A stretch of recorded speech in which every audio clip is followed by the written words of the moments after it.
તો અત્યારે વાગી ગયા છે બપોરના 2 અને મેં સરસ મજાનું બધું કામ પતાવી લાસ્ટમાં ગેસના ચૂલા સાફ કરી નાખ્યા છે. એન્ડ આજે અમારે જવાનું હતું ગામડે, તો જલ્દી કામ પતાવી હું ને રુદ્ર આવી ગયા સુવા. પછી વાગી ગયા છે સાંજના 6:30.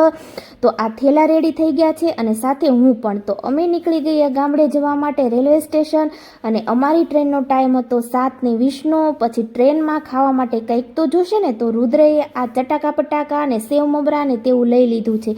તો અમે ક્યારના રાહ જોતા હતા ટ્રેનની, થાકી ગયા બેસીને. તો ફાઇનલી અમારી ટ્રેન આવી ગઈ અને અહીંયા અમે બેસી ગયા ટ્રેનમાં બેસવાની સાથે જ મારો ને રુદ્રનો નાસ્તો સ્ટાર્ટ થઈ ગયો છે. ઘર આવશે ત્યાં સુધી અમારા મોઢા બંધ નહીં થાય. કાંઈ નહીં, તો ચાલો ઘર આવી ગયું છે અને પપ્પાજી અમને કાર લઈને રેલવે સ્ટેશન તેડવા આવ્યા હતા. અને ગાઈસ રાતના 9 વાગી ગયા હતા.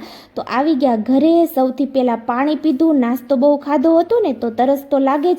અને ઘરે આવીને રુદુને તો મજા પડી જાય. અહીંયા ગામડે હિંચકો હોય ને તો ભાઈ રહેશે ને ત્યાં સુધી આખો દિવસ હિંચકશે.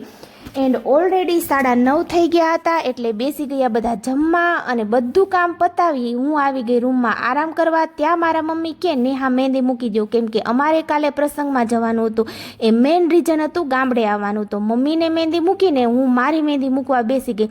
પણ મારે ખાલી આંગળીના ટેરવા જ કરવાના હતા, કેમ કે મને મહેંદી મૂકી દે એવું કોઈ અહીંયા હતું નહીં. તો કાંઈ નહીં, આપણે તો આટલામાં જ ખુશ છીએ. પછી મહેંદી મૂકી હું પણ હિંચકા ખાવા બેસી ગઈ. તો રાતના 11 વાગી ગયા છે. તો ગુડ નાઇટ, મળીએ મારા નેક્સ્ટ બ્લોગમાં.